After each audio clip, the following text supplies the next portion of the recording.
আল্লাহ রাব্বুল আলামিন আমাদেরকে পৃথিবীতে পাঠিয়ে দিয়েছেন, সেই আল্লাহর কাছে আমাদেরকে ফিরতে হবে না? ফিরতে হবে।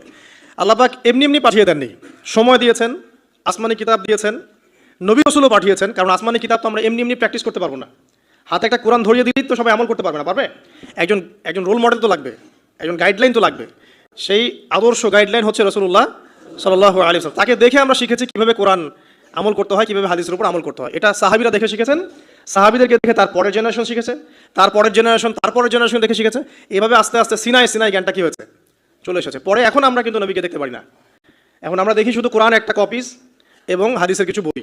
আমরা কিন্তু নবীকে দেখি নাই সাল্লাল্লাহু আলাইহি ওয়াসাল্লাম, আমরা সাহাবীদেরকেও দেখি নাই, আমরা তাবি কাউকে দেখিনি, ইমামদেরকেও দেখিনি। 4 ইমামকেও দেখেছেন? দেখেন নাই। এখন কোরআন এবং সুন্নাহর এই যে সিলেবাস আপনি কিভাবে ফলো করবেন, সমকালীন বরেণ্য ওলামায়ে কেরাম যারা আছে তারা যেভাবে কোরআন সুন্নাহর ব্যাখ্যা করছেন, এই ব্যাখ্যাগুলোকে আপনি আগের কিতাবের সাথে মিলিয়ে দেখবেন, যদি ঠিক থাকে এই ব্যাখ্যা গ্রহণ করবেন। মানে আমরা এখন আলেম ওলামাদেরকে দেখে দিন শিখছি। যে কোনো মাসআলা জানতে হলে আপনি আলেমের কাছে আসেন না, একটা জব করতেন, জবের বিষয় আপনি হয়তো জানেন না, যেখানে হালাল কতটুকু হারাম কতটুকু, আপনি এসে কাকে জিজ্ঞাসা করেন? ইমাম সাহেবকে বা আলেমকে জিজ্ঞাসা করেন, তিনি কোরআন হাদিস ইস্তেহাদ করে গবেষণা করে আপনাকে একটা মত দেন। এই মতটা আপনি ফলো করেন না? এটাই মাযহাব, এটাই হচ্ছে মাযহাব, যেটা না মানলে অবশ্যই একজন মানুষ ইসলাম প্র্যাকটিস করতে পারবে না। কারণ সবাই তো আর কোরআন সুন্নাহর সব জ্ঞান লালন করে না, করে? সবাই কি কোরআন সুন্নাহর সমস্ত জ্ঞান লালন করবে? কোরআন এবং হাদিস ফলো করতে হবে। তো কোরআনের সব আয়াত কি আমি জানি? সব আয়াতের ব্যাখ্যা আমি জানি? হাদিসের সব হাদিস কি আমার মুখস্থ আছে বা ব্যাখ্যা আমি জানি? জানি না। যেহেতু আমি কোরআন এবং হাদিসের সব কিছু জানি না, আংশিক জানি, তাই আমার জ্ঞানটা আংশিক হবে।